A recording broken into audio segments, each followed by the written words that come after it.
जय गुरुदेव। वाचा कल्पतर्पस्य कृपा सिंधुभ्येव च पतितानां पावनेभ्यो वैष्णवेभ्यो नमो नमः। ओम अज्ञानतिमिरान्धस्य ज्ञानाञ्जनशलाकया चक्षुरोन्मीलितं येन तस्मै श्री गुरुवे नमः। वासुदेवसुतं देवं कंसचाणूरमर्दनं देवकी परमानंदं कृष्णं वंदे जगद्गुरुं। गाद्यायनी महामाये महायोगिनी अधीश्वरी नंदगोपसुतं देवी पदिंदे गुरुदे नमः। जय श्री कृष्ण चैतन्य प्रभु नित्यानंद श्री अद्वैत गदाधर शिवाचार्य गौर भक्त वृंदा।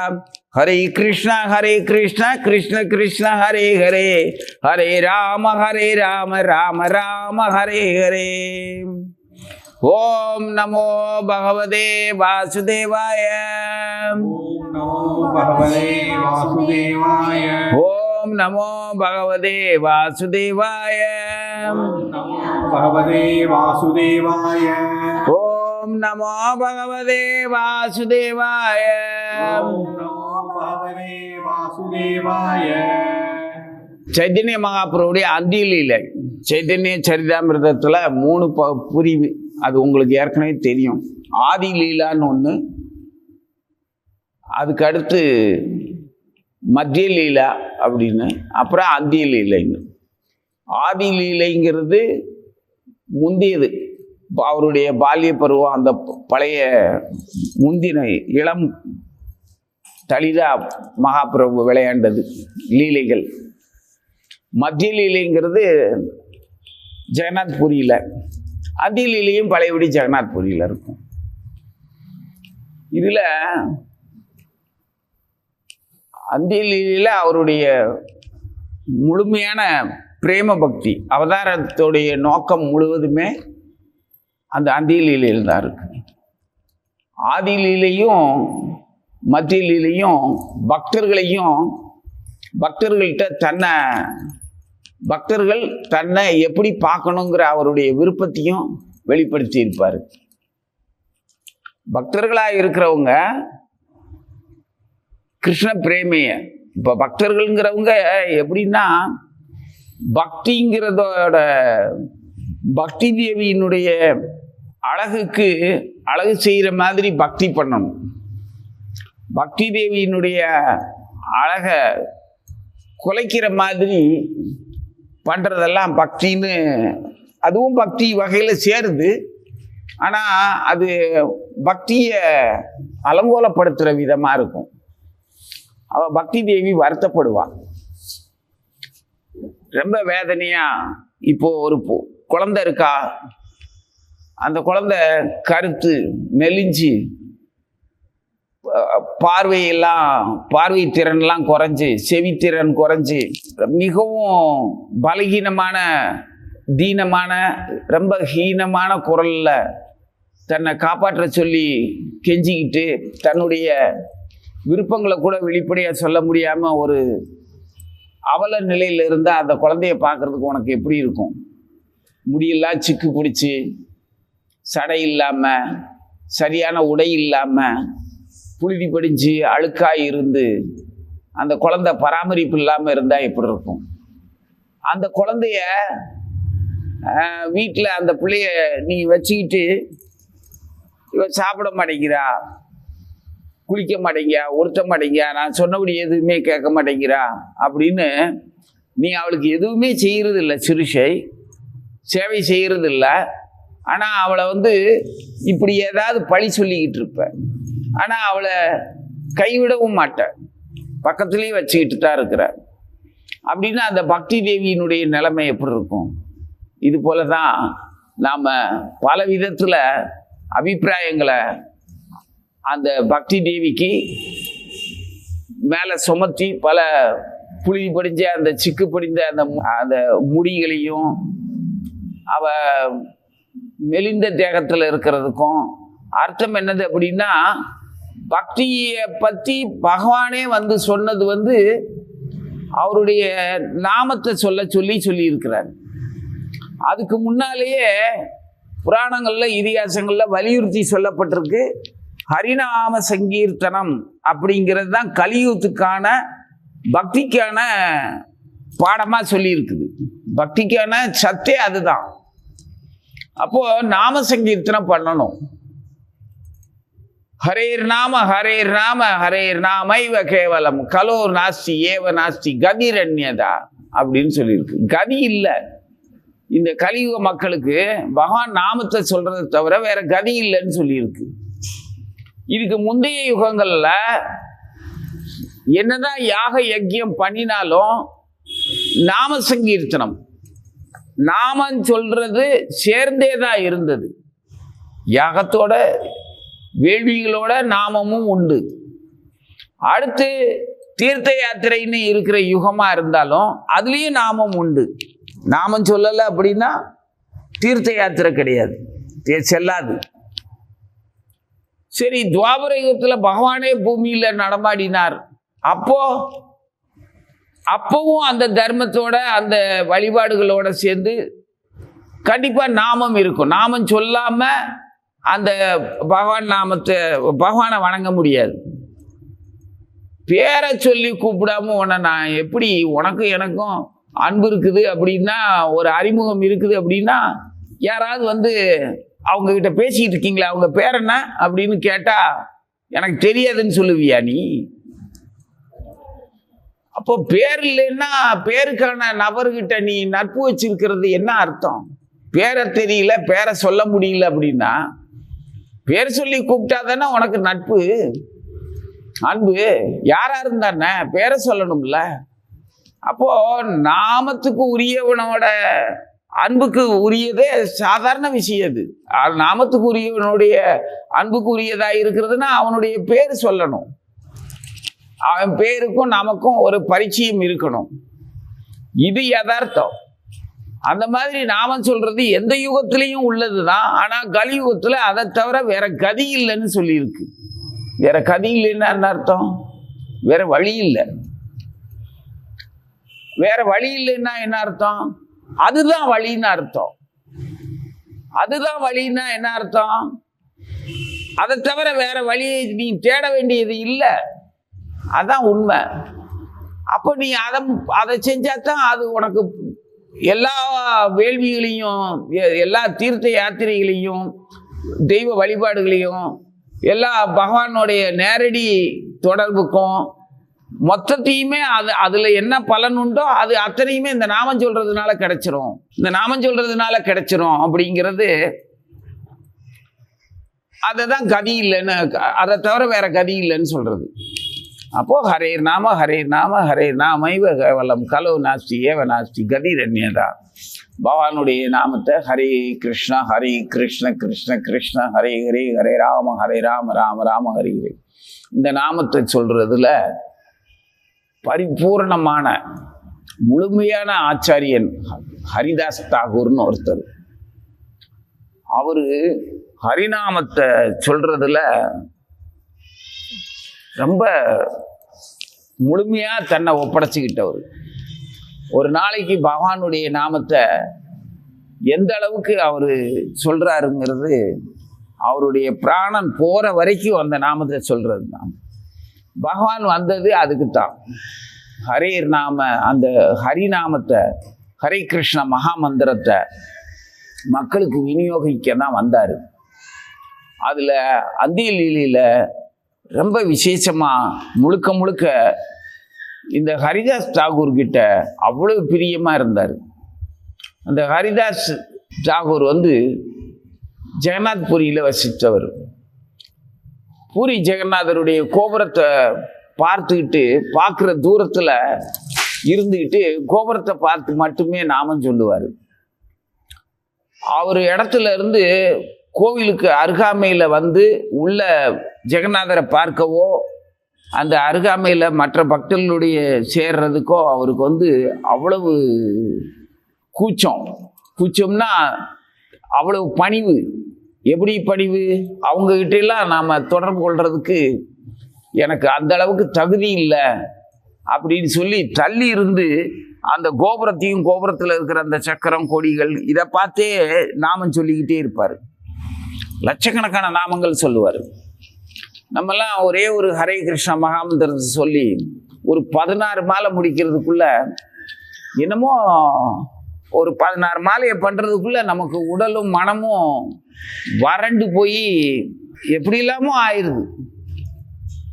ஒன்று கவனமாக சொன்னோம்னா மனசும் உடலும் வலிமை அதிக வலிமை ஆகுது. அதை தாங்கிறதுக்கான நமக்கு குணம் இல்லை, அதை ஏற்றுக்கொள்ளக்கூடிய குணம் இல்லை. இது நான் பொதுவாக நம்ம அனுபவத்தை நான் சொல்கிறேன். நமக்கு அப்படிலாம் பக்தி தேவியை அழகுபடுத்துகிற அளவுக்கு, அவளை சிங்காரமாக வச்சுக்கிற அளவுக்கெல்லாம் ஒன்றும் இல்லை. பக்தி தேவியை நம்ம நல்லபடியாகவே அழகாக பார்த்துக்கல, அவலட்சணமான முறையில் தான் இருக்கிறோம். அவளை சரியாக வச்சுக்கிறதுனா நாமம் சொல்லணும். நாமம் சொன்னால் அந்த பக்தி தேவியினுடைய ஆரோக்கியம், அதாவது அழகு, மெலிந்த தேகம் வனப்பான வளமையான இளமையான தேகமாகும் நாமம் சொல்ல. அதை தூய மனசோட சொல்லும்போது அவளுடைய முகம் பொலிவடையும். அதில் பிரேமையோட சொல்லும்போது அவ நெற்றியில் திலகமெல்லாம் இட்டு அலங்கரிக்கப்படும். அந்த பிரேமையிலேயே மனசு நெக்குருகி சுற்றுச்சூழல்லாம் மறந்து சொல்லும்போது அவளுடைய சிகை அழகு ஜொலிக்கும். கரு கரு கருன்னு அழகா அடர்த்தியான அலை அலையான கூந்தல் அப்படி அழகா இருக்கும். ஒரு பொண்ணுக்கு அதுதான் அழகு. அதுக்கு அடுத்து நம்ம தொடர்ந்து வைராக்கியமா சொல்லும்போது, அதுல சலிப்பே இல்லாம சொல்லும்போது அவளுடைய உடைகள்லாம் நேர்த்தியாகி பட்டாடைகள் போல பொலிவா ஒளி வீசும். அதுல உள்ள மகிழ்ச்சி அடைஞ்சு, சலிப்பெல்லாம் அழிஞ்சு உள்ள மகிழ்ச்சி அடைஞ்சு ஆனந்தமா உடல் எழுந்து துள்ளலோட ஆடி பாடும்போது அவ பல அணிகலன்களை உடல் முழுவதுமே எல்லா அணிகலன்களையும் அணிஞ்சுக்குவா. காலில் கொலுசு, மெட்டி, இடுப்புல ஒட்டியானம், கழுத்துல பதைக்கும், தோல்வலை, பாடகமே தோல்வலையே, தோடே, செவிப்பூவே, இதெல்லாம் நாங்கள் பல்கலனும் யாம் அணிவோம்னு ஆண்டாள் பாடின மாதிரி அப்படியே அற்புதமா அவளும் அனுபவிப்பா, போட்டிருப்பா. ஆண்டாள் பக்தி தேவி தான். அந்த பக்தி தேவி அலங்காரம் எப்படி இருக்கும்? இப்படி இருக்கணும். ஆனா நம்ம இந்த மாதிரிலாம் பக்தி தேவியை அலங்கரிக்கிறது இல்லை. எப்படி வச்சிருக்கிறோம்? அது நினைச்சு பார்க்க கஷ்டமா இருக்கு. ஆனா அது இப்படியெல்லாம் அலங்கரிக்கணுங்கிற அறிவு இருந்ததுன்னா, நமக்கு உண்மையிலேயே பாசம் இருந்தது பக்தி தேவியை இந்த மாதிரி அழகுபடுத்தி பார்க்கணும்னு. உனக்கு பிள்ளையா பிறந்ததுக்கு நான் இப்படித்தான் இருக்கணுமா அப்படின்னு அந்த குழந்தை அழுதுச்சுன்னா உனக்கு எப்படி இருக்கும்? அது மாதிரி உங்ககிட்ட குருமராஜ் பக்திங்கிற பேர்ல பக்தி விதையை என்னைய கொண்டு உங்ககிட்ட கொடுத்துட்டாரு, என்னை நீ இப்படி வச்சிருக்கிறிய, உங்ககிட்ட வந்ததுக்கு நான் இப்படிதான் இருக்கணுமா அப்படின்னு அந்த பக்தி குழந்தை கேட்டுச்சுன்னா, பக்தி தேவி கேட்டுச்சுன்னா உனக்கு எப்படி இருக்கும்? அந்த பிள்ளை மேல இறக்கம் வர வேண்டாம்? அப்போ எப்படி பார்த்துக்கணும்? நல்லா பார்த்துக்கணும். வாஞ்சை வேணும். அந்த வாஞ்சை வந்துருச்சு அப்படின்னாலே நமக்கு மற்ற விஷயங்கள்லாம் மாறி போகும்.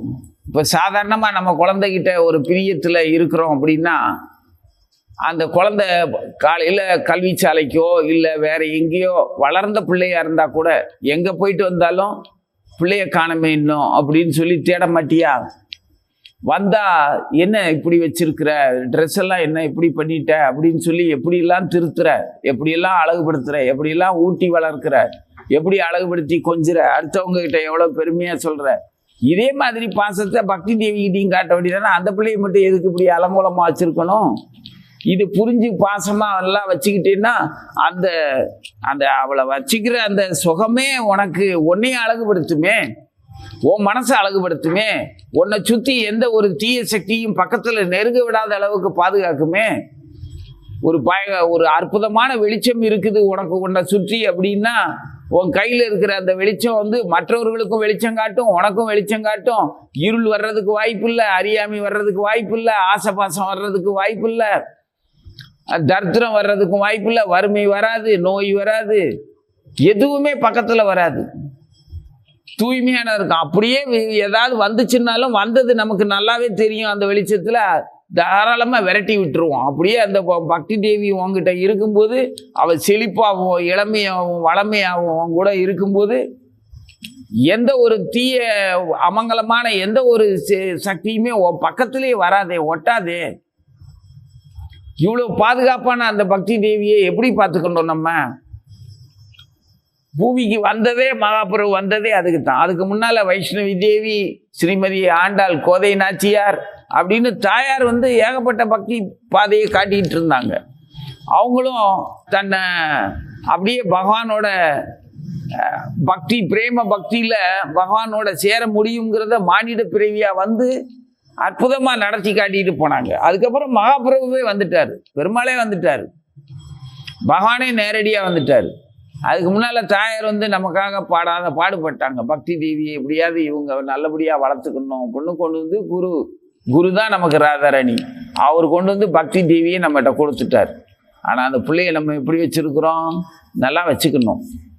நல்லா செல்லமாக சந்தோஷமாக மகிழ்ச்சியாக வச்சுக்கிட்டு நாமளும் எந்த அளவுக்கு அந்த குழந்தைய பக்தி தேவியை கொண்டாடுறோமோ அந்த அளவுக்கு நாம செழிப்பாகவும் இந்த பௌதிக கலியுக தோஷங்கள் எதுவுமே நம்மளை தொட்டு பார்க்க முடியாத இடத்துக்கு போவோம்.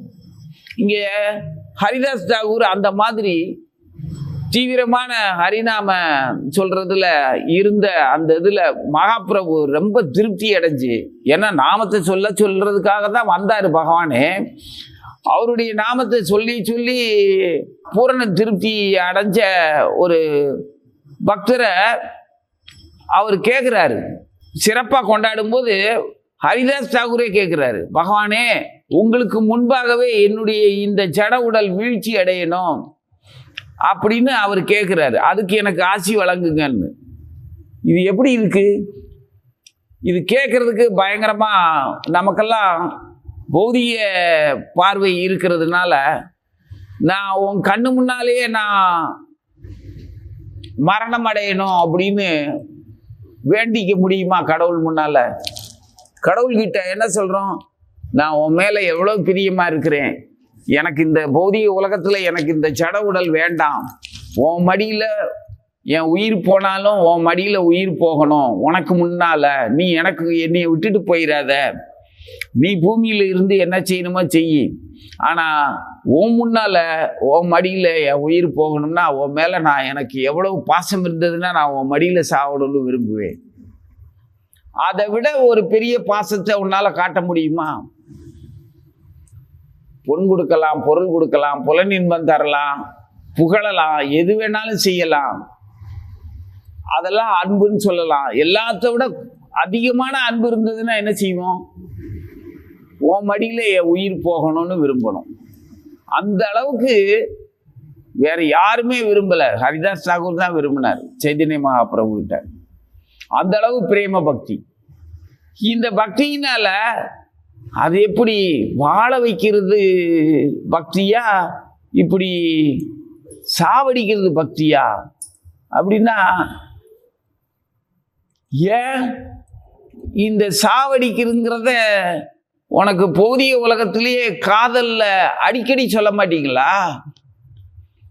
சராசரி சரீரத்து மேல தேக அபிப்பிராயத்துல, தேக அபிமானத்துல, புலன் இன்பங்கள்ல திளைச்சிக்கிட்டு இருக்கிற ஒரு உரிமையோட ரொம்ப அதீத காதலும் பிரியமும் புலன் வேட்கையும் இருக்கக்கூடிய, காமம் கலந்த காதல் இருக்கக்கூடிய இடத்துல ஏண்டியே என்னை இப்படி சாவடிக்கிற அப்படின்னு சொல்லி கொஞ்சிக்க மாட்டீங்க? அந்த கொஞ்சல்ல உனக்கு எவ்வளவு இன்பம் இருக்குது. அவளும் பதிலுக்கு என்ன சொல்லுவாங்க? ஒருத்தர் எப்படி பேசிக்கிறீங்க? அப்போ அந்த சாவுங்கிற வார்த்தையினுடைய துன்பம் பெருசா தெரியல, கொஞ்சத்தானே தோணுது. ஏன்னா செத்து போக மாட்டோங்கிற தைரியமா, சொன்னாப்புல செத்தா போகிறோம் அப்படிங்கிற தைரியமா கிடையாது. அந்த கவனம்லாம் கிடையாது. ஆனா பிரியத்தில் அப்படிலாம் பேசும்போது ஒரு இன்பம் இருக்குது. இப்படி போய் ஆமா நான் உன்னை விட்டுட்டு நான் மட்டும் இருக்க போறேனாக்கும், நீ இல்லைன்னா நான் எப்படி இருப்பேன், நானும் ஜாவத்தான் போறேன் அப்படின்னு பதிலுக்கு கொஞ்சதுல ஏண்டி இப்படி பேசுற அப்படின்னு அந்த காதலோட உச்சத்திலேயே சாவடிக்கிறதுல தான் சந்தோஷமா இருக்குது பேச்சு. அப்போ இது ஒரு அமங்கலமான வார்த்தை கிடையாது. நீ என்னதான் அன்பு காட்டாம இருந்தாலுமே ஆரோக்கியமா ரொம்ப நான் யோகம் பண்றேன், யாகம் பண்றேன், மூச்சடக்கி பேச்சடக்கி யோகா பண்றேன், என் உடலை வலிமையா வச்சுக்கிறேன், நல்ல சத்தான ஆகாரம் சாப்பிட்றேன், வாக்கிங் போறேன், அதை செய்கிறேன் இதை செய்கிறேன், எனக்கு இந்த வயசு வரைக்கும் எனக்கு சுகர் இல்லை, ப்ரெஷர் இல்லை, எல்லாம் அப்படி இருக்கு, நான் வலிமையா இருக்கேன், கொலஸ்ட்ரால் இல்லை, நான் அப்படின்னாலுமே செத்து போகாம இருக்க போறியா? அதுதான் அமங்கலமான சாவு. ஆனா அன்போட இருந்து பிரியத்தோட இருந்து எல்லா புலன்களையும் அனுபவிச்சு எல்லா ஐஸ்வர்யத்தையும், அதாவது குணத்தால இருக்கக்கூடிய ஐஸ்வர்யங்கள், ஜடப்பொருள் ஐஸ்வர்யம்ல குணத்துல ஒரு ஆசை, பாசம், உரிமை, நட்பு, ஒரு சிநேகம், உன்னுடைய குற்றங்களை நேரடியா உங்ககிட்ட சொல்லி விமர்சனம் பண்ணி அதனால நான் எவ்வளவு வருத்தப்படுறேன் தெரியுமா, நீ இனிமே இந்த மாதிரி எல்லாம் பண்ணாத அப்படின்னு சொல்லி எப்படி இருக்கணும் நம்ம அப்படின்னு சொல்லி அறிவை ஊட்டி அன்பை ஊட்டி அந்த மாதிரி வாழ்ற வாழ்க்கையில ஒருத்தர் உன் கண்ணு முன்னாலேயே நீ டூலி நீ இருக்கணும், உன் மடியில உன் திருவடி தாமரையிலேயே நான் என் உயிர் போகணும் அப்படின்னு இருந்தா எவ்வளவு பாசம், எவ்வளவு அன்பு, அதுல பிரேமை, அதுல வாழ்க்கை. அந்த சாவுக்கு மங்களம் தானே, அந்த சாவு அமங்கலமே கிடையாது. குரு மகாராஜ் பக்தி சித்தாந்த சரஸ்வதி மகாராஜ் பூமியை விட்டு பிரியும் போது அவருடைய திருவடி தாமரைகள் பக்தி பிரமோத் பூரி கோஸ்வாமி மகாராஜ் நெஞ்சில் இருந்தது, அவருடைய பாதம். அது எவ்வளவு பெரிய பாக்கியம். சொல்லி சொல்லி சொல்லி சொல்லி ஆனந்தப்படுறோம் நம்ம இப்போ வரைக்கும். நம்ம குருவனுடைய திருவடியை நம்ம மடியில வச்சுக்கிட்டு அவர் பிராணன் போச்சுன்னா, ஏன் அப்படி போறதுக்கு பதிலா என்னோட பிராணன் அவர் திருவடியில போகட்டுமே, என் தலையை நான் அவர் பாதத்துல வச்சிருக்கும் போது என்னுடைய பிராணன் போகட்டுமே, இந்த பூமியை விட்டு நான் போகணுமே. பூரி மகாராஜ் விரும்பினார், ஜெகநாத் பூரியில இருந்து தான் நான் அந்த பூமியை விட்டு போவேன், அது வரைக்கும் என்னைய தயவு செய்து ஜெகநாத் பூரியிலேருந்து என்னைய தூக்கிட்டு போய் எங்கேயாவது வச்சிடாதீங்க அப்படின்னாரு. ஏன்னா மாயாப்பூர் கொண்டு போகிறோம்னாங்க. மாயாப்பூரில் தான் நம்ம கோயில் இருக்குது, மகாபிரபு பிறந்த இடத்துல தான் நமக்கு இடம் இருக்குது, அங்கே கொண்டு போகிறோம் அவங்கள அப்படின்னு கேட்கும்போது, நான் வரல, நான் ஜெகநாத் பூரியை விட்டு வரமாட்டேன், தயவு செய்து என்னை இந்த ஜெகநாத் பூரி தாமில் ஜெகநாதர் பார்வைக்கு முன்பாகவே என் பிராணன் போகட்டும் அப்படின்னு நான் புறப்படுறேன் அப்படின்னு சொல்லி அவர் கெஞ்சி கேட்டுக்கிட்டாரு சீடர்கள்ட்ட. அப்போ எவ்வளவு இனிமையானது. இந்த பூமியை விட்டு நாம மறைகிறது அவ்வளவு சுகமான விஷயம். அந்த பூமியை விட்டு நாம மறைகிறது அப்படிங்கிறதே சுகமான விஷயம்ங்கிறத விட மங்களமான விஷயம், அது அற்புதமான விஷயம். அதை யாரு படிச்சாலும் கேட்டாலும் நினைச்சாலும் அவங்களுக்கும் லௌகீக வாழ்க்கையில சகல வெற்றிகளும் கிடைச்சு மகத்தான ஒரு நிலைய புண்ணியத்தை அடைவாங்க அப்படின்னு இருக்கும்போது அந்த மறைவு எப்பேற்பட்ட மறைவா இருக்கும். ராமனுடைய மறைவோ, கிருஷ்ணனுடைய மறைவோ, சைதன்ய மகாபுருடைய மறைவோ, நம்ம ஸ்ரீ சம்பிரதாயத்துல ராமானுஜ ஆச்சாரியர் மறைவோ, யாரா இருந்தாலும் சரி, அவருடைய குருவாக இருந்தாலும் சரி, எல்லா ஆச்சாரியர்களுடைய மறைவும் எப்படிப்பட்டதா இருக்குது? மக்களுக்கு ஒரு படிப்பினையும் பாடத்தையும் வாழ்க்கையும் வாழ வைக்கிறதுக்கான நேர்த்தியான வாழ்வை தந்துட்டு போற மறைவா இருக்குது. அதை எப்ப நினைச்சாலும் மகிழ்ச்சியாகவும் ஆனந்தமாகவும் பெருமையாகவும் இருக்குது. அப்பேற்பட்ட மறைவு சைதன்ய மகாபிரபுடைய மடியிலேயே ஹரிதாஸ் தாகூர் பக்தி தேவியோட அவர் மகாபிரபு மடியில விழுகிறார். மகாபிரபு மடியில இருந்து அவரே அவருடைய உடலை, சைதன்ய மகாபிரபுவே ஹரிதாஸ் தாகூருடைய உடலை கையில தன்னுடைய 2 கைகளால், ஏன்னா அவரு அப்படி கொடி போல தோண்டுதான் இருக்காரு. தேகம் ஒரு சராசரியான இந்த கர்மாவில் உயிரை விடுற பிரேத மாதிரி கிடையாது, ஒரு பூங்கொடி. அந்த பூமியிலிருந்து வேரோட பிடுங்கப்பட்ட ஒரு கொடி எப்படி வாடி கிடக்கும், அது மாதிரி கிடக்கிறாரு ஹரிதாஸ் தாகூர்.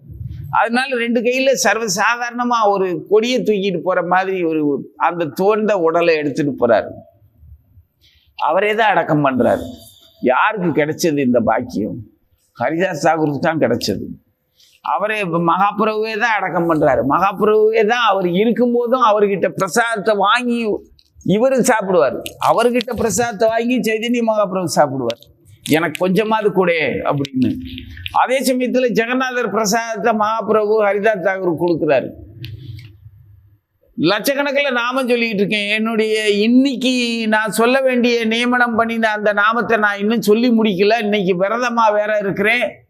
இப்போ போய் நீங்கள் மகாபிரசாதத்தை, ஜெகநாதர் பிரசாதத்தை கொண்டு வந்து கொடுக்குறீங்களே, நான் இதை எப்படி பிரசாதத்தை மறுக்க முடியும் அப்படின்னு கேட்குறாரு. அதே சமயத்தில் என்னால் நான் விரதத்தில் நாமம் சொல்கிறதுல குறைய வச்சுக்கிட்டு என்னால் பிரசாதத்தை எப்படி ஏற்க முடியும்? இதுக்கு நீங்கள் தான் வழி சொல்லணும், என்னை இப்படி இல்லாமல் சோதிப்பீங்க அப்படின்னு கேட்குறாரு. இன்னைக்கு விரதம் நான் சாப்பிட மாட்டேன்னு தெரியுமில்ல, நீ வேற சோத்தை கொண்டு வந்து கொடுத்துக்கிட்டு, சரி சாதாரண சாப்பாடாக இருந்தால் கூட வேணாம்னு சொல்லிடலாம், நீ ஜெகநாதர் பிரசாதத்தை கொண்டு வந்து இருக்க, நான் அதை எப்படியா மறுக்கிறது அப்படின்னு சண்டைக்கு போகிறாரு. மகாபிரபு அப்படி ஒரு நிலைமையை கொடுக்குறாரு அவருக்கு. அப்போது மகாபிரபு சொன்ன உடனே இவர் வேற வழி இல்லாமல், சரி கொஞ்சோண்டு கொடுங்க, சாப்பிட்ட மாதிரி இருக்கும், சாப்பிடாத மாதிரி இருக்கட்டும், ஆனால் பிரசாதத்தை நான் மறுக்கக்கூடாதுன்னு கொஞ்சம் எடுத்து சாப்பிட்டுக்கிட்டாரு. அப்போது சைதன்ய மகாபிரபுக்கு மிக்க மகிழ்ச்சி. என்ன மகிழ்ச்சி அப்படின்னா, எவ்வளோதான் அவன் சொந்த நியமனத்தில் விரதம் அப்படின்னு சொல்லி சங்கல்பம் பண்ணிட்டு அவன் நாமம் சொல்லுவேன் பிடிவாதமாக இருந்தாலும், அந்த விரதத்துக்கடியில் பிரசாதத்துக்கான மரியாதையை அவன் விரதம் பங்கப்பட்டாலும் பரவாயில்ல, ஜெகநாத பிரசாதத்தை மறுக்கக்கூடாது அப்படிங்கிறதுல ஏற்றுக்கொண்டானே அப்படின்னு சொல்லி மகாபிரபுவுக்கு பேரானந்தம். மகாபிரபுவுக்கு பிரசாதத்தை யாரும் அவங்களோட சொந்த நிலைமையை மறந்து பிரசாதம்னா உடனே வாங்கி அதை சாப்பிட்டுட்டாங்கன்னா மகாபிரபுவுக்கு பேரானந்தம். அவருக்கு ரொம்ப பிடிக்கும் அது. சார்வபௌம பட்டாச்சாரியார் கோயிலில் மகாபிரபு கிட்ட முதல்ல பாடம் அவர் நடத்தினார். மகாபிரபுக்கு, சைதன்ய மகாபிரபுக்கு அவர் பாடம் நடத்துகிறார். நீ என்ன சின்ன பையனா இருக்கிற, சும்மா நாமத்தை சொல்லிட்டு ஆடிட்டு இருக்கிற, வேதாந்தமெல்லாம் தெரியுமா, அது தெரியுமா, இது தெரியுமான்னு உட்கார வச்சு பாடம் நடத்தினார். பாடம் நடத்தி அது ஏற்கனவே நம்ம படிச்சிருக்கிறோம். பாடம் நடத்தி இன்னொன்னு இவர் கேட்டுக்கிட்டே பேசாமல் இருந்துட்டார். என்ன நீ பாடம் புரியுதா புரியலையா, கேட்டியா, எதுக்காக நீ இப்போ எந்த கேள்வியுமே கேட்காம சும்மா உட்காந்துக்கிட்டு இருக்கிற அப்படின்னு பட்டாச்சாரியார் அதிகாரமாக கேட்கும்போது, ஏன்னா அவருக்கு இந்த பையன் வந்து நம்ம சொந்தக்கார பையன், என் புள்ள என் பேர் அப்படிங்கிற ஒரு உரிமை உணர்வு இருந்தது, ரிலேஷன்ஷிப். அந்த அவங்க உண்மையிலேயே அவர் சொந்தக்காரர். அதனால இந்த நம்ம புள்ள சிறந்தவனாக இருக்கணுங்கிற ஆசையில் வெறுமனை பிரேம பக்திங்கிற பேரில் அவன் அந்த ஒரு ஆனந்த நிலையை வந்து பக்தியை வந்து வேத ரகசியம் தெரியாமல் இப்படி இருக்கக்கூடாது அப்படின்னு அவர் நினச்சார், அபிப்பிராயப்பட்டார். ஏன்னா அவர் வந்து அந்த விதிமுறைகள்லையும் சம்பிரதாயங்கள்லையும் ஊறி போனவர். சடங்கு சம்பிரதாயங்களில் அதை செய்கிறதுல ரொம்ப பிரியமானவர். இந்த பிரேம பக்திங்கிறத அதோட முடிவே பிரேமையில் தான் கொண்டு போய் விடும், அதுதான் உண்மையான பலன் அப்படிங்கிறது அவர் தெரிஞ்சுக்கலன்னு இல்லை, அந்த சட்டப்படியே நடந்துக்கிட்டு இருந்துட்டார். பாசத்தில் வந்து ரொம்ப விதிமுறைகள்லாம் இருக்காது, பாசத்தில் விதிமுறைகள் இருக்காது. அதே சமயத்தில் விதிமுறைகள் இல்லாமல் பாசம் வராது. அந்த ரூல்ஸ் எல்லாம் கடைபிடிச்சா தான் கடைசி முடிவில் வந்து பிரேம பக்தி கிடைக்கும். அதுக்காக நம்ம இப்போவே நான் ரொம்ப பிரியமான இதில் இருக்கேன் அப்படின்னு சொல்லிட்டு நடைமுறை இதெல்லாம் விட்டுறக்கூடாது. நான் உங்ககிட்ட எவ்வளோ பிரியமாக இருக்கேன் அப்படின்னு போடி வாடின்னு அசிங்கமாக பேசினா எப்படி இருக்கும்?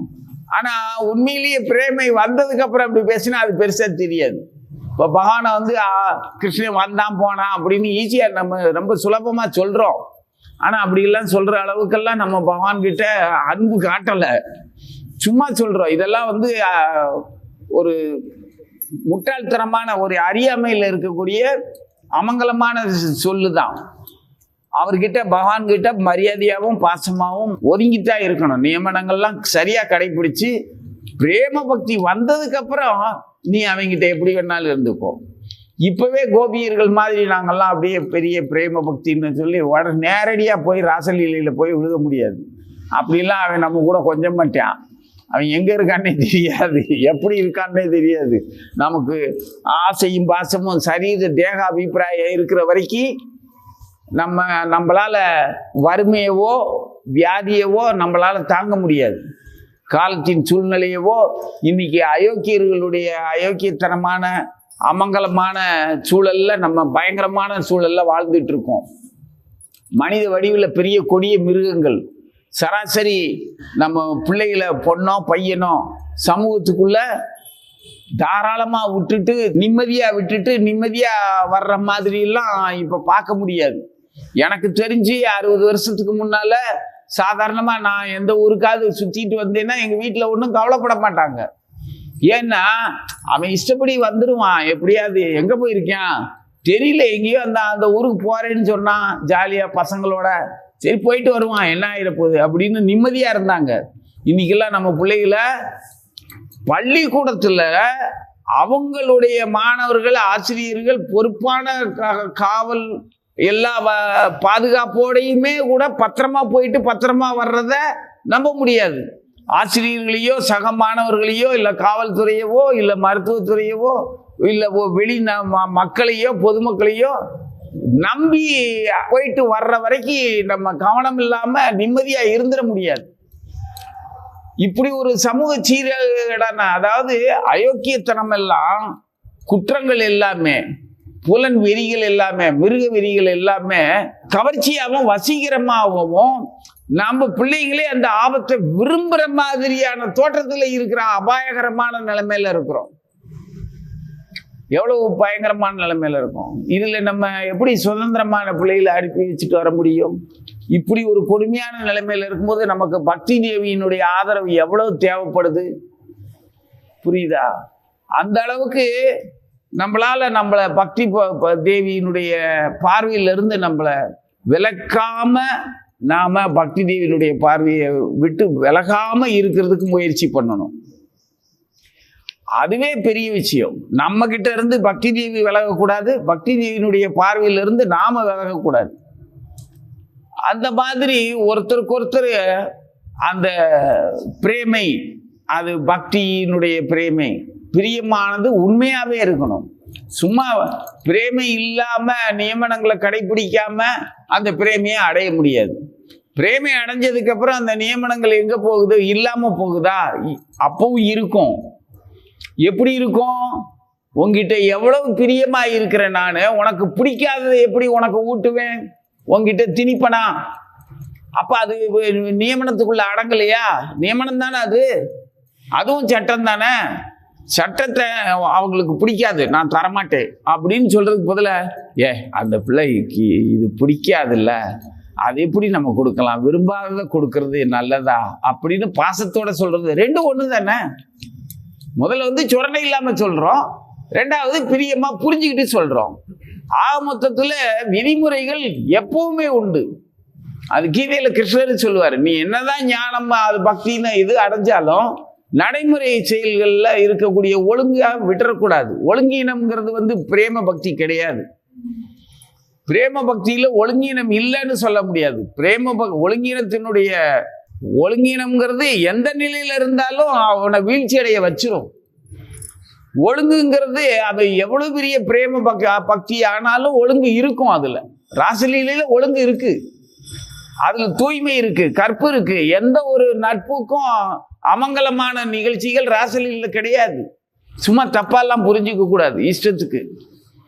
அதனால பகவானுடைய வைபவத்துல அது கிருஷ்ணருடைய லீலையா இருந்தாலும் சரி, சைதன்ய மகாபுரம் அவர் லீலை பண்ணாலும் சரி, எல்லாத்துலேயுமே பிரேமையும் இருக்கும், அந்த ஒழுங்கு நியமனங்களும் கண்டிப்பா இருக்கும். அதுபடி இருந்ததுன்னா இந்த பௌதிக உலகத்துல சவத்தை அவர் தூக்கிட்டு போறாருங்கிறது ஒழுங்கினமா ஒழுக்கமான செயலா? அது தீட்டா இல்ல அமங்கலமா? அது புனிதமான செயல்.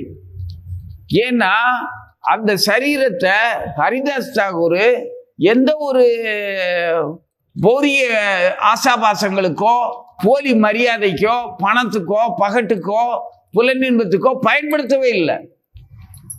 அவருடைய தேகத்தை, அந்த தேகத்தால அவர் முழுக்க முழுக்க பயன்படுத்தினது மகாமந்திரம் சொல்லி சொல்லி ஒவ்வொரு அணுவும் மகாமந்திரத்தால, ஹரே கிருஷ்ண மகாமந்திரத்தால நிறைஞ்சிருந்தது. அது எப்படி சபமாகும்? அதைத்தான் பூமியில கொண்டு போய் இவரே தான் அடக்கம் பண்ணார். அந்த தேகத்தை அடக்கி இவரே தான் உட்காந்து அங்கேயும் நாமம் தான் சொன்னார். ஹரிநாமத்தினுடைய மகிமை எங்க வேணாலும் எப்ப வேணாலும் எந்த சூழ்நிலையிலையும் தாராளமா சொல்லலாம். சொல்லும்போது சொல்றவனும் கேட்கிறவனும் அந்த இடமும் புனிதமாகும். அந்த புனிதமாகிற அளவுக்கு நாமம் சொல்லணும். எப்படி சொல்லணும் அப்படின்னா, கத்தி சொல்லணும்னு அர்த்தமா? கிடையாது. மனப்பூர்வமா, மனசுக்குள்ள சொன்னாலும் சரி, மனப்பூர்வமா, எந்த எதிர்பார்ப்பும் இல்லாம. எதிர்பார்ப்புங்கிறது என்னது? நம்மளுடைய வஞ்சகம் பண்ணக்கூடிய 5 புலன்களை திருப்திப்படுத்துறதுக்காக கோஸ்வாமிகள் கொடுத்தது. உன்னுடைய புலன்களுக்கு எஜமானனா நீ இருக்கிறதுக்காக உனக்கு மகாமந்திரம் கொடுத்துருக்கு. நீ புலன்களுக்கு தாசனா இருக்கிறதுக்காக அந்த மகாமந்திரத்தை பயன்படுத்தினால் அது எவ்வளவு பெரிய துரோகம் தானே. உங்ககிட்ட நம்பி என் பிள்ளைய நான் உங்ககிட்ட பார்த்துக்கோன்னு சொல்லி ஒப்படைச்சிருக்கிறேன். அது நீ எப்படி எதுக்காக ஒப்படைச்சிருக்கேன்? நல்லபடியா என்ன போலவே நீயும் பார்த்துக்குவே அப்படின்னு ஒப்படைச்சிருக்கிறேன். நான் அது தவறா நான் பயன்படுத்தினேன்னா அப்போ உனக்கு என்கிட்ட கொடுத்த அந்த பிள்ளைய தவறுனா எப்படி? நீ உன்னோட எதிர்பார்ப்புக்கு நேர் எதிரா. புலனுக்கு தாசனா இருக்கிறவே மகாமந்திரத்தை எப்படி பயன்படுத்தலாம்? இது சொல்றதுக்கு விரசமா இல்லை? நினைச்சு பார்க்கவே விரசமா இல்லை? பிள்ளைய எப்படி பார்த்துக்கிறது? அப்போ உனக்கு எப்படி இருக்கும்? எவ்வளோ கோபம் வரும்? முதல்ல காலி பண்ணிடுவோம். பிள்ளைக்கு துரோகம் பண்ண எப்படி இருக்கும்? நம்பி உங்ககிட்ட பிள்ளைய விட்டுட்டு போனா நீ இப்படியா பண்ணணும். அந்த மாதிரி துரோகம்ங்கிறது மகாமந்திரத்துல பண்ணா அதை விட, ஏன்னா எந்த கேடான ஆபத்துல இருந்தும் காப்பாற்றக்கூடியதே அந்த மகாமந்திரம் தான். அதுகிட்டயே நீ அபராதம் பண்ணினா அப்புறம் யாரு காப்பாத்துவா? எல்லா குற்றங்கள்ல இருந்து விடுவிக்கிறதே அந்த ஹரே கிருஷ்ணா மகாமந்திரம் தான். அந்த மந்திரத்திலேயே குற்றம் பண்ணினா அப்ப காப்பாற்ற யாருமே இல்லைல்ல. அந்த மாதிரி சைதன்ய மகாபிரபுடைய ஹரிதாஸ் தாகூருடைய மறைவுக்கு அப்படிங்கிறத இப்போ வாசிக்கிறோம். ஹரிதாஸ் தாகூருக்கும் அவரது உடலை தமது மடியில் வைத்து நடனமாடிய அவரது பிரபுவான ஸ்ரீ சைதன்ய மகாபிரபுவிற்கும் நான் எனது மரியாதை கலந்த வணக்கங்களை அர்ப்பணிப்பது ஆகட்டும். எல்லா புகழும் மிக மிக கருணை வாய்ந்த ஸ்ரீ சைதன்ய மகாபிரபுவிற்கு உரித்ததாகட்டும். எல்லா புகழும் அத்வைதாச்சாரியருக்கும் நித்யானந்த பிரபுவிற்கும் பிரியமான பகவான் ஸ்ரீ சைதன்ய மகாபிரபுவிற்கும் உரித்ததாகட்டும். எல்லா புகழும் ஸ்ரீவாச தாகூரின் தலைவருக்கு உரித்ததாகட்டும். எல்லா புகழும் ஹரிதாச தாகூர் தலைவருக்கு உரித்ததாகட்டும். எல்லா புகழும் கதாதர் பண்டிட்டின் பிரியமான தலைவருக்கு உரித்ததாகட்டும். எல்லா புகழும் ஸ்வரூப் தாமோதரரின் பிராணநாதருக்கு உரித்ததாகட்டும். எல்லா புகழும் காசி மிஸ்ரருக்கு பிரியமான ஸ்ரீ சைதன்ய மகாபிரபுவுக்கு உரித்ததாகட்டும். எல்லா புகழும் ஜெகநாதரின் பிராண ஈஸ்வரருக்கு உரித்ததாகட்டும். எல்லா புகழும் ரூப கோஸ்வாமி, சனாதன கோஸ்வாமி, ரகுநாத தாச கோஸ்வாமிகளின் இறைவனுக்கு உரித்ததாகட்டும். எல்லா புகழும் ஸ்வயம் பகவான் எனப்படும் சாட்சாத் கிருஷ்ணரான ஸ்ரீ சைதன்ய மகாபிரபுவின் தெய்வீக திருமேனிக்கு உரித்ததாகட்டும். பிரியமான பிரபுவே, தங்களது தாமரை திருவடிகளில் காரணமற்ற கருணையுடன் எனக்கு தஞ்சம் அளியுங்கள். எல்லா புகழும் ஸ்ரீ சைதன்ய மகாபிரபுவின் உயிர் மூச்சான ஸ்ரீ நித்யானந்த பிரபுவிற்கு உரித்ததாகட்டும். பிரபுவே, அருள் கூர்ந்து என்னை உங்களுடைய தாமரை திருவடிகளின் பக்தி தொண்டில் ஈடுபடுத்துங்கள். எல்லா புகழும் வயதின் காரணத்தினாலும் மரியாதையினாலும் ஸ்ரீ சைதன்ய மகாபிரபுவினால் பெரியவராக நடத்தப்பட்ட அத்வைதாச்சாரியருக்கு உரித்ததாகட்டும். அருள் கூர்ந்து தங்களது தாமரை திருவடிகளின் பக்தியில் என்னை ஈடுபடுத்துவீராக. எல்லா புகழும் ஸ்ரீ சைதன்ய மகாபிரபுவை தங்களது உயிர் மூச்சாக கொண்டுள்ள எல்லா பக்தர்களுக்கும் உரித்ததாகட்டும். நீங்கள் அனைவரும் அருள் கூர்ந்து பக்தி தொண்டை எனக்கு தானம் அளியுங்கள். எல்லா புகழும் ரூப கோஸ்வாமி, சனாதன கோஸ்வாமி, ஜீவ கோஸ்வாமி, ரகுநாத தாச கோஸ்வாமி, ரகுநாதபட்ட கோஸ்வாமி, கோபாலபட்ட கோஸ்வாமி ஆகிய பிருந்தாவனத்தின் 6 கோஸ்வாமிகளுக்கு உரித்ததாகட்டும். அவர்கள் அனைவரும் என் நாதர்கள். ஸ்ரீ சைதன்ய மகாபிரபுவின் கருணையினாலும் அவரது சங்கத்தினர்களின் கருணையினாலும் நான் மகாபிரபுவின் லீலைகளையும் குணங்களையும் எழுதி கொண்டுள்ளேன். எவ்வாறு முறையாக எழுதுவது என்பதை நான் அறியேன். ஆயினும் எப்படியோ இந்த விளக்கங்களை எழுதி நான் என்னை தூய்மைப்படுத்தி கொண்டுள்ளேன். ஸ்ரீ சைதன்ய மகாபிரபு இவ்வாறாக ஜகநாத்புரியில் தமது அந்தரங்க பக்தர்களுடன் தங்கியிருந்து ஹரே கிருஷ்ண மகாமந்திர சங்கீர்த்தனத்தை அனுபவித்தார். பகல் நேரத்தில் ஸ்ரீ சைதன்ய மகாபிரபு நடனம், கீர்த்தனம், பகவான் ஜெகநாதரின் தரிசனம் முதலியவற்றில் ஈடுபட்டார். இரவில் அவர் தமது மிகவும் அந்தரங்க பக்தர்களான ராமானந்தராயர் மற்றும் ஸ்வரூப் தாமோதர கோஸ்வாமியின் சங்கத்தில் கிருஷ்ண லீலைகளின் தெய்வீக ரச அமிர்தத்தினை சுவைத்தார். இவ்விதமாக நீலாசலத்தில் ஸ்ரீ சைதன்ய மகாபிரபு தமது நாட்களை மிகவும் மகிழ்ச்சியாக கழித்துக் கொண்டிருந்தார். கிருஷ்ணரின் பிரிவு உணர்ச்சியினால் அவர் தமது உடல் முழுவதும் பல்வேறு தெய்வீக விகாரங்களை வெளிப்படுத்தினார். தினந்தோறும் அந்த விகாரங்கள் அதிகரித்தன. குறிப்பாக இரவில் அவை மேலும் மேலும் அதிகமாக இருந்தன. சாஸ்திரங்களில் கூறப்பட்டுள்ளபடி தெய்வீக கவலை, கிளர்ச்சி, பிதற்றல் முதலிய அறிகுறிகள் அவரில் இருந்தன. ஸ்ரீ சைதன்ய மகாபிரபுவின் 2 முக்கிய உதவியாளர்களான ஸ்வரூப் தாமோதரரும் ராமானந்தராயரும் இரவு பகலாக அவருடன் இருந்தனர். ஒரு நாள் ஸ்ரீ சைதன்ய மகாபிரபுவின் அந்தரங்க சேவகரான கோவிந்தர் பகவான் ஜெகநாதரின் பிரசாதத்தினை ஹரிதாச தாகூருக்கு வழங்குவதற்காக பெரும் மகிழ்ச்சியுடன் சென்றார். கோவிந்தர் ஹரிதாசரிடம் வந்தபோது ஹரிதாஸ் தாகூர் படுத்திருந்த நிலையில் தமது மாலைகளை மிகவும் மெதுவாக ஜெபித்துக் கொண்டிருப்பதை கண்டார். கோவிந்தர் கூறினார், அன்பு கூர்ந்து எழுந்து மகா பிரசாதத்தினை ஏற்றுக்கொள்வீர்களாக. ஹரிதாஸ் தாகூர் பதிலளித்தார், இன்று உபவாசம் இருக்கின்றேன். நான் எனது ஜபத்தினை தினசரி சுற்றுக்களை நிறைவு செய்யவில்லை. அவ்வாறு இருக்கையில் என்னால் எவ்வாறு உண்ண முடியும்? ஆயினும் நீங்கள் மகா பிரசாதத்தை கொண்டு வந்துள்ளீர், என்னால் அதனை எவ்வாறு புறக்கணிக்க முடியும்? இவ்வாறு கூறி அவர் மகா பிரசாதத்திற்கு பிரார்த்தனைகளை அர்ப்பணித்து அதிலிருந்து சிறிதளவு பிரசாதத்தினை எடுத்து உண்டார். மகா பிரசாதம் கிருஷ்ணரிலிருந்து வேறுபட்டதல்ல. எனவே மகா பிரசாதத்தினை உண்பதற்கு பதிலாக ஒருவன் அதனை மதித்து ஏற்க வேண்டும். அவர் பிரார்த்தனைகளை அர்ப்பணித்தார் என்று இங்கு கூறப்பட்டுள்ளது. மகா பிரசாதத்தினை ஏற்கும்போது ஒருவன் அதனை சாதாரண உணவாக நினைக்கக்கூடாது. பிரசாதம் என்றால் கருணை என்று பொருள். ஒருவன் மகா பிரசாதத்தினை கிருஷ்ணனுடைய கருணையாக கருத வேண்டும். பக்தி வினோத் தாகூர் கூறியுள்ளார், கிருஷ்ணர் மிகவும் கருணை வாய்ந்தவர். இந்த ஜட உலகில் நாம் அனைவரும் பல வகையான உணவினை சுவைப்பதில் பற்றுதல் கொண்டுள்ளோம். எனவே கிருஷ்ணர் பல வகையான உணவினை உண்டு அவற்றை பக்தர்களுக்கு திருப்பி தருகின்றார். அவ்வாறு பிரசாதத்தை உண்பதன் மூலமாக பல்வேறு சுவைகளுக்கான ஒருவனின் உந்துதல் திருப்தி அடைவதுடன் அவன் ஆன்மீக வாழ்விலும் முன்னேற்றம் அடைகின்றான். எனவே நாம் சாதாரண உணவினை ஒருபோதும் மகா பிரசாதத்துடன் சமமாக கருதக்கூடாது. மறுநாள் ஸ்ரீ சைதன்ய மகாபிரபு ஹரிதாசரின் இடத்துக்கு சென்று அவரிடம் வினவினார், ஹரிதாசரே, நலமாக உள்ளீர்களா? ஹரிதாசர் மகாபிரபுவிற்கு தமது நமஸ்காரங்களை அர்ப்பணித்து பதிலளித்தார், எனது உடல் நலமாகவே உள்ளது, ஆனால் என் மனமும் புத்தியும் நலமாக இல்லை. ஸ்ரீ சைதன்ய மகாபிரபு ஹரிதாசரிடம் மேலும் வினவினார், உங்களுடைய நோய் என்ன என்பதை நான் அறிய முடிகிறதா? ஹரிதாஸ் தாகூர் பதிலளித்தார், என்னால் எனது குறிப்பிட்ட அளவு நாம ஜபத்தினை நிறைவு செய்ய முடியவில்லை. இதுவே எனது நோய். மகாபிரபு கூறினார், உங்களுக்கு தற்போது வயதாகிவிட்டது. நீங்கள் தினசரி ஜபிக்கும் சுற்றுக்களை குறைத்து கொள்ளலாம். நீங்கள் ஏற்கனவே முக்தி பெற்றவர் என்பதால் சனாதன பக்தியின் நியமங்களை இவ்வளவு உறுதியுடன் பின்பற்ற வேண்டிய அவசியமில்லை. இந்த அவதாரத்தில் உங்களுடைய நோக்கம் மக்களை விடுவிப்பதாகும். நீங்கள் போதுமான முறையில் இவ்வுலகில் திருநாமத்தின் மகிமைகளை பிரச்சாரம் செய்துள்ளீர்கள்.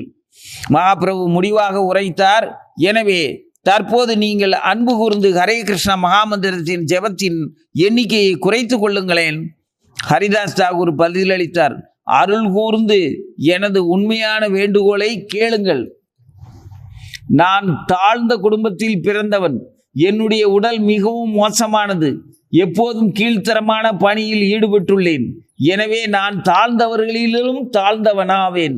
மிகவும் கண்டிக்கப்படக்கூடிய நபரும் ஆவேன். நான் காணக்கூடாதவன், தீண்டத்தகாதவன். ஆனால் நீங்கள் என்னை உங்களுடைய சேவகனாக ஏற்றுள்ளீர். என்னை நரகத்திலிருந்து விடுவித்து வைகுண்ட தலத்திற்கு உயர்த்தியுள்ளீர்கள். அன்புள்ள பிரபுவே, நீங்கள் முற்றிலும் சுதந்திரமான பரமபுருஷர். நீங்கள் உங்களது சொந்த விருப்பத்தின் பேரில் செயல்பட்டு முழு உலகத்தையும் ஆட்டி வைக்கின்றீர். எம்பெருமானே, உங்களின் கருணையினால் நீங்கள் என்னை பல்வேறு வழிகளில் ஆட்டி வைத்துள்ளீர். உதாரணமாக, முதல் தர பிராமணர்களுக்கு அர்ப்பணிக்கப்பட வேண்டிய சிரார்த்த உணவு எனக்கு அளிக்கப்பட்டது. நான் மிலேச்சர்களின் குடும்பத்தில் பிறந்திருந்த போதிலும் அதனை நான் உட்கொண்டேன். நீண்ட நாட்களாக என்னிடம் ஓர் ஆசை உள்ளது. வெகு விரைவில் என் பிரபுவான நீங்கள் இந்த ஜட உலகில் உங்களுடைய லீலைகளை முடிவிற்கு கொண்டு வர உள்ளீர் என்று நினைக்கின்றேன். உங்களுடைய லீலைகளின் இந்த இறுதி அத்தியாயத்தை எனக்கு காண்பிக்க வேண்டாம். அந்த காலம் வருவதற்குள் அருள் கூர்ந்து இந்த உடல் தங்களுக்கு முன்பாக விழுந்து விடும்படி செய்யுங்களேன். நான் உங்களுடைய தாமரையை போன்ற திருவடிகளை எனது இதயத்தில் பிடித்து கொண்டு நிலவை போன்ற திருமுகத்தை கண்களால் காண விரும்புகின்றேன். எனது நாவினால் உங்களுடைய திருநாமத்தினை ஸ்ரீ கிருஷ்ண சைதன்யா என்று உச்சரிப்பேன். இதுவே எனது விருப்பம். அருள் கூர்ந்து நான் எனது உடலை இவ்விதமாக கைவிடுவதாகட்டும். மிகவும் கருணை வாய்ந்த பிரபுவே, உங்களுடைய கருணையினால் அது சாத்தியமாகும் என்றால் எனது இந்த விருப்பத்தினை பூர்த்தி செய்வீர்களாக. இந்த நீச்சமான உடல் தங்களின் முன்பாக வீழ்வதாகட்டும். என்னுடைய எல்லா விருப்பங்களின் இந்த பக்குவத்தினை உங்களால் சாத்தியமாக்க இயலும். ஸ்ரீ சைதன்ய மகாபிரபு கூறினார், அன்புள்ள ஹரிதாசரே, கிருஷ்ணர் மிகவும் கருணை வாய்ந்தவர் என்பதால் உங்களுடைய விருப்பத்தை நிச்சயம் நிறைவேற்றுவார். ஆயினும் நான் என்னவெல்லாம் இன்பத்தை பெற்றோனோ அவை அனைத்தும் உங்களுடைய சங்கத்தினால் கிடைத்தவையே. என்னை கைவிட்டு நீங்கள் செல்வது பொருத்தமானதாக இருக்காது. மகாபிரபு சொல்றார். அப்படி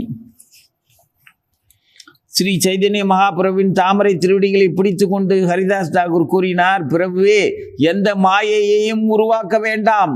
நான் மிகவும் வீழ்ச்சியுற்றவன். ஆயினும் நீங்கள் நிச்சயமாக எனக்கு இந்த கருணையை வழங்க வேண்டும். பிரபுவே, எனது தலையில் அமரும் அளவிற்கு தகுதி வாய்ந்த கோடிக்கணக்கான மதிக்கத்தக்க மாமனிதர்கள் உங்களது பக்தர்களாக உள்ளனர். அவர்கள் அனைவரும் உங்களுடைய லீலைகளில் உதவி புரிகின்றனர். பிரபுவே, என்னை போன்ற ஒரு அற்பமான பூச்சி மடிய நேரிட்டால் அதனால் என்ன நஷ்டம்? ஓர் எறும்பு மடிய நேரிட்டால் உலகத்திற்கு என்ன நஷ்டம்? மகாபிரபுவே, நீங்கள் எப்போதும் பக்தர்களின் மீது பாசம் கொண்டவர். நான் உங்களது 2ஆம் தர பக்தன். ஆயினும் நீங்கள் என்னுடைய விருப்பத்தினை பூர்த்தி செய்ய வேண்டும் என்று பேராவலுடன் விரும்புகின்றேன். ஸ்ரீ சைதன்ய மகாபிரபு தமது மதிய கடமைகளை நிறைவேற்ற வேண்டி இருந்ததால் அங்கிருந்து எழுந்து புறப்பட்டார். ஆயினும் மறுநாள் பகவான் ஜெகநாதரை தரிசித்துவிட்டு மீண்டும் ஹரிதாசரை சந்திக்க வருவார் என்பதும் முடிவு செய்யப்பட்டது. அவரை ஆலிங்கனம் செய்துவிட்டு ஸ்ரீ சைதன்ய மகாபிரபு தமது மதிய கடமைகளை நிறைவேற்றுவதற்காகவும் நீராடுவதற்காகவும் கடலுக்கு புறப்பட்டார். மறுநாள் காலை பகவான் ஜெகநாதரை தரிசித்துவிட்டு சைதன்ய மகாபிரபு தமது எல்லா பக்தர்களையும் அழைத்து கொண்டு ஹரிதாஸ் தாகூரை காண விரைந்தார்.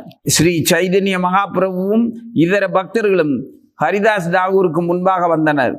ஹரிதாசர் தமது மரியாதைக்குரிய வணக்கங்களை ஸ்ரீ சைதன்ய மகாபிரபு மற்றும் அனைத்து வைஷ்ணவர்களின் தாமரை திருவடிகளில் அர்ப்பணித்தார்.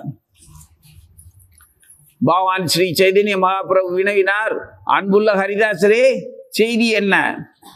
ஹரிதாஸ் தாகூர் பதிலளித்தார், மகாபிரபுவே, எல்லாம் நீங்கள் என் மீது வழங்கும் கருணையே.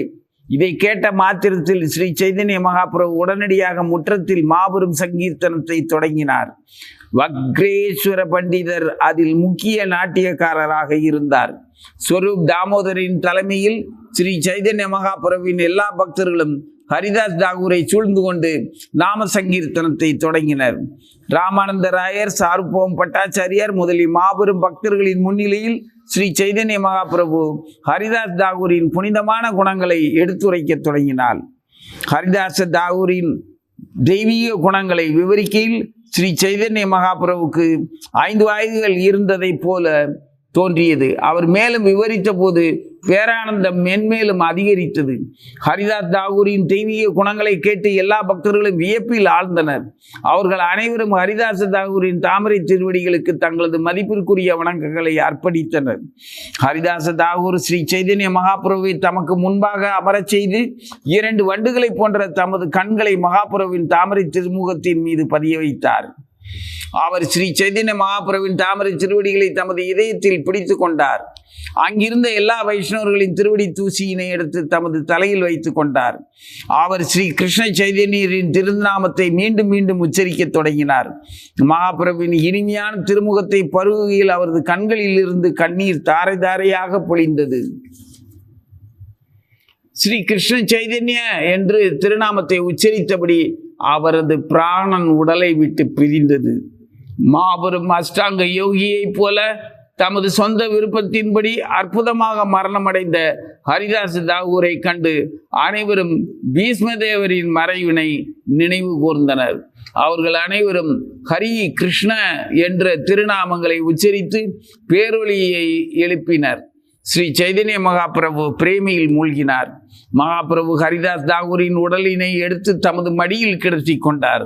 அதன் பின்னர் அவர் பிரேமையின் மாபெரும் பரவசத்துடன் முற்றத்தில் ஆடத் தொடங்கினார்.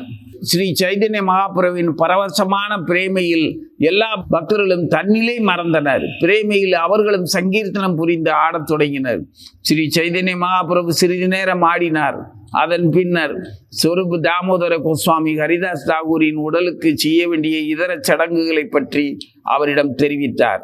அதன் பின்னர் ஹரிதாஸ் தாகூரின் உடல் விமானத்தை போன்ற பாடையில் வைக்கப்பட்டு சங்கீர்த்தனத்துடன் கடற்கரைக்கு எடுத்து செல்லப்பட்டது. அந்த ஊர்வலத்தின் முன்பாக ஸ்ரீ சைதன்ய மகாபிரபு ஆடினார். வக்ரேஸ்வர பண்டிதரும் இதர பக்தர்களும் அவருக்கு பின்பாக பாடி ஆடினர். சைதன்ய மகாபிரபு ஹரிதாஸ் தாகூரின் உடலை கடலில் நீராட்டினார்.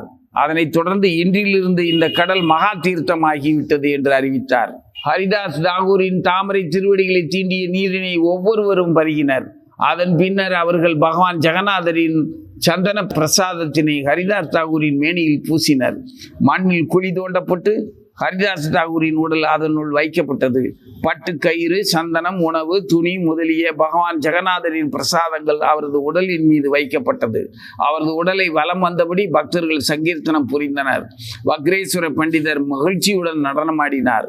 தமது தெய்வீக கரங்களை கொண்டு ஸ்ரீ சைதன்ய மகாபிரபு ஹரிதாஸ் தாகூரின் உடலை மணலால் மூடி ஹரிபோல் ஹரிபோல் என்று உரைத்தார். பக்தர்கள் மணலை கொண்டு ஹரிதாஸ் தாகூரின் உடலை மூடினர்.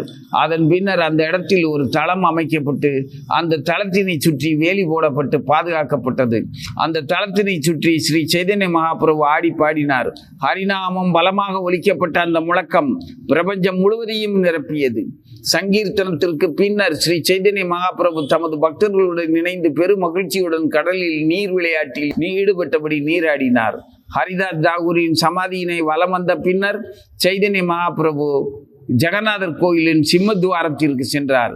நகரம் முழுவதும் சங்கீர்த்தனத்தின் பேரொளியால் அதிர்ந்து கொண்டிருந்தது.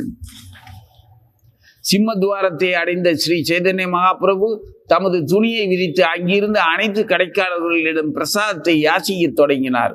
மகாபிரபு கூறினார், நான் ஹரிதாஸ் தாகூரின் மறைவினை கௌரவிக்கும் திருவிழாவிற்காக பிரசாதத்தினை யாசிக்கின்றேன்.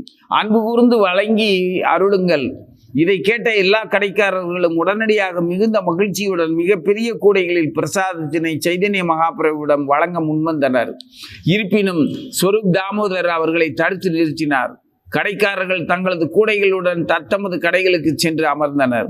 ஸ்வரூப் தாமோதர் ஸ்ரீ சைதன்ய மகாபிரபுவை அவரது இருப்பிடத்திற்கு அனுப்பி வைத்தார். தம்முடன் 4 வைஷ்ணவர்களையும் பிரசாதத்தை சுமப்பதற்காக 4 வேலையாட்களையும் மட்டுமே வைத்து கொண்டார். ஸ்வரூப் தாமோதர் எல்லா கடைக்காரர்களிடம் கூறினார், எனக்கு இங்குள்ள ஒவ்வொரு பதார்த்தத்திலும் 4 கையளவு பிரசாதத்தினை வழங்குங்கள். இவ்விதமாக பல்வேறு வகையான பிரசாதங்கள் சேகரிக்கப்பட்டன. அந்த சுமையினை நன்றாக கட்டி 4 வேலைக்காரர்கள் தங்களது தலையில் சுமந்து வந்தனர். ஸ்வரூப் தாமோதர கோஸ்வாமி மட்டுமின்றி வாணிநாத பட்டநாயகருக்கும் காசி மிஸ்ரருக்கும் ஏராளமான பிரசாதத்தினை அனுப்பி வைத்தனர். ஸ்ரீ சைதன்ய மகாபிரபு எல்லா பக்தர்களையும் வரிசையாக அமரச் செய்தார். அவரே சுயமாக பிரசாதத்தினை 4 ஆட்களின் உதவியுடன் பரிமாறத் தொடங்கினார். பிரசாதத்தினை கொஞ்சமாக வழங்கும் பழக்கம் ஸ்ரீ சைதன்ய மகாபிரபுவின் திருக்கரத்திற்கு கிடையாது. எனவே அவர் ஒவ்வொருவரின் இலையிலும் குறைந்தது 5 பேர் உண்ணும் அளவிற்கு பிரசாதத்தினை பரிமாறினார். ஸ்வரூப் தாமோதர கோஸ்வாமி ஸ்ரீ சைதன்ய மகாபிரபுவிடம் வேண்டுகோள் விடுவித்தார். மகாபிரபுவே, அருள் கூர்ந்து அமர்ந்து நிகழ்வதை கவனியுங்கள். இந்த ஆட்களின் உதவியுடன் நான் பிரசாதத்தினை பரிமாறுகின்றேன். ஸ்வரூப் தாமோதரர், ஜெகநாதர், காசி மிஸ்ரர், காசீஸ்வரர், சங்கரர் ஆகிய 4 பக்தர்களும் இடைவிடாது பிரசாதத்தினை பரிமாறினார்கள். அமர்ந்திருந்த எல்லா பக்தர்களுக்கும் மகாபிரபு பிரசாதம் ஏற்கும் வரை பிரசாதத்தினை ஏற்க மாட்டார்கள். அந்த நாளில் மகாபிரபுவிற்கோ காசி மிஸ்ரர் அழைப்பு விடுத்தார். எனவே காசி மிஸ்ரர் அங்கே நேரில் வந்து ஸ்ரீ சைதன்ய மகாபிரபுக்கு மிகுந்த கவனத்துடன் பிரசாதம் வழங்கி அவரை உண்ணச் செய்தார். பரமானந்தபுரி பிரேமானந்த பாரதி ஆகியோருடன் அமர்ந்து ஸ்ரீ சைதன்ய மகாபிரபு பிரசாதத்தினை ஏற்றுக்கொண்டார். அவர் உண்ண ஆரம்பித்த பின்னர் மற்ற வைஷ்ணவர்களும் உண்ணத் தொடங்கினர். பிரசாதம் பரிமாறிய பக்தர்களிடம் அதிகமாக கொடுங்கள், அதிகமாக கொடுங்கள் என்று ஸ்ரீ சைதன்ய மகாபிரபு தொடர்ந்து கூறிய காரணத்தினால் ஒவ்வொருவரும் கழுத்து வரை உண்டனர். எல்லா பக்தர்களும் பிரசாதம் ஏற்று தங்களது கையையும் வாயையும் கழுவிய பின்னர் ஸ்ரீ சைதன்ய மகாபிரபு அவர்கள் ஒவ்வொருவரையும் மலர் மாலை மற்றும் சந்தனம் கொண்டு அலங்கரித்தார். பிரேமையின் பரவசத்தில் மூழ்கியவராக ஸ்ரீ சைதன்ய மகாபிரபு எல்லா பக்தர்களுக்கும் வரமளித்தார். அவற்றினை அந்த பக்தர்கள் அனைவரும் பெரும் திருப்தியுடன் கேட்டனர். ஸ்ரீ சைதன்ய மகாபிரபு இந்த வரத்தை வழங்கினார். யாரெல்லாம் ஸ்ரீ ஹரிதாச தாகூரின் மறைவு விழாவினை தரிசித்தார்களோ, யாரெல்லாம் இங்கு பாடி ஆடினார்களோ, யாரெல்லாம் ஹரிதாச தாகூரின் உடலுக்கு மணலை அர்ப்பணித்தார்களோ, யாரெல்லாம் இந்த திருவிழாவில் கலந்து கொண்டு பிரசாதத்தினை ஏற்றார்களோ, அவர்கள் அனைவரும் வெகு விரைவில் கிருஷ்ணரை அடைவார்கள்.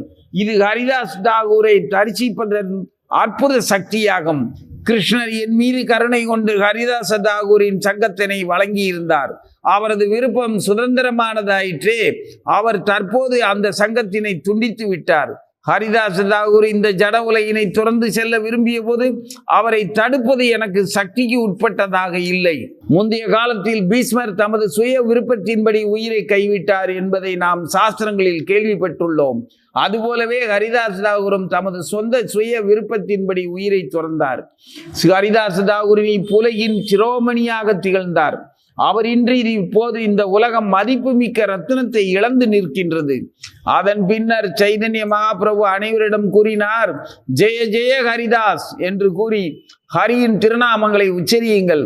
அதனைத் தொடர்ந்து அவரும் நடனமாடத் தொடங்கினார். அனைவரும் உச்சரிக்க தொடங்கினர். பகவானின் திருநாம உச்சாரணத்தின் முக்கியத்துவத்தை வெளிப்படுத்திய ஹரிதாசருக்கு எல்லா புகழும் உரித்ததாகட்டும். அதன் பின்னர் ஸ்ரீ சைதன்ய மகாபிரபு பக்தர்களுக்கும் விடை கொடுத்து மகிழ்ச்சியும் வருத்தமும் கலந்த உணர்வுடன் ஓய்வெடுத்தார். இவ்வாறாக நான் ஹரிதாஸ் தாகூரின் வெற்றிகரமான மறைவினை உரைத்துள்ளேன். இந்த வர்ணனையை கேட்டவர் நிச்சயமாக தமது மனதினை கிருஷ்ணரின் பக்தி தொண்டில் உறுதியாக நிலைநிறுத்துவார். ஹரிதாஸ் தாகூரின் மறைவையும் அதனை கொண்டாடுவதற்கு ஸ்ரீ சைதன்ய மகாபிரபு மேற்கொண்ட பெரும் அக்கறையும் பார்ப்பதன் மூலமாக மகாபிரபு தம்முடைய பக்தர்களிடம் எவ்வளவு பாசத்துடன் உள்ளார் என்பதை புரிந்து கொள்ள முடியும். அவர் எல்லா சன்னியாசிகளின் சிரோன்மணியாக உள்ள போதிலும் ஹரிதாச தாகூரின் விருப்பத்தினை முழுமையாக நிறைவேற்றினார். ஹரிதாஸ் தாகூர் தமது வாழ்வின் இறுதி தருணத்தில் இருந்தபோது ஸ்ரீ சைதன்ய மகாபிரபு அவருக்கு தரிசனம் கொடுத்து ஸ்பரிசமும் கொடுத்தார். அதன் பின்னர் மகாபிரபு ஹரிதாஸ் தாகூரின் உடலை தமது மடியில் வைத்து அந்த உடலுடன் ஆடினார். தமது காரணமற்ற கருணையினால் மகாபிரபு தாமே ஹரிதாச தாகூரின் உடலை மணலை கொண்டு மூடினார். அவரே நேரடியாக சென்று கடைக்காரர்களிடம் யாசித்தார். அதன் பின்னர் ஹரிதாச தாகூரின் மறைவினை கொண்டாடுவதற்காக அவர் மாபெரும் திருவிழாவினை நிகழ்த்தினார். ஹரிதாச தாகூர் மகாபிரபுவின் மாபெரும் பக்தர்களில் ஒருவராகவும் மாபெரும் அறிஞராகவும் இருந்தார். ஸ்ரீ சைதன்ய மகாபிரபுவிற்கு முன்பாக அவர் மறைந்தது அவரது நல்ல அதிர்ஷ்டம். ஸ்ரீ சைதன்ய மகாபிரபுவின் வாழ்க்கையும் குணங்களும் அமிர்த பெருங்கடலை போன்றவை. மனதையும் செவியையும் நிறைவு செய்ய அதன் ஒரு துளி போதுமானதாகும். அறியாமையின் பெருங்கடலை கடப்பதற்கு உங்களுக்கு ஆசை இருந்தால் இந்த ஸ்ரீ சைதன்ய மகாபிரபுவின் சரித்திரத்தினை நம்பிக்கையுடனும் அன்புடனும் கேளுங்கள். ஸ்ரீ ரூப மற்றும் ஸ்ரீ ரகுநாதரின் தாமரை திருவடிகளில் வேண்டி அவர்களின் கருணையை எப்போதும் விரும்பி கிருஷ்ணதாசனாகிய நான் அவர்களது அடிச்சுவடுகளில் பின்பற்றி ஸ்ரீ சைதன்ய சரிதாமிர்தத்தினை விளக்கி கொண்டிருக்கின்றேன். ஹரிதாச தாகூரின் மறைவினை விளக்கக்கூடிய ஸ்ரீ சைதன்ய சரிதாமிர்தம் அந்தியலிலே 11வது அத்தியாயத்திற்கான பக்தி வேதாந்த சுவாமியின் பொருளுரைகள் இத்துடன் நிறைவடைகின்றன. ஜெய ஸ்ரீ கிருஷ்ண சைதன்ய பிரபு நித்யானந்த ஸ்ரீ அத்வைத கதாதர ஸ்ரீவாசாதி கௌர் பக்த விருந்தா. ஹரே கிருஷ்ணா கிருஷ்ண கிருஷ்ண ஹரே ஹரே, ஹரே ராம ராம ராம ஹரே ஹரே.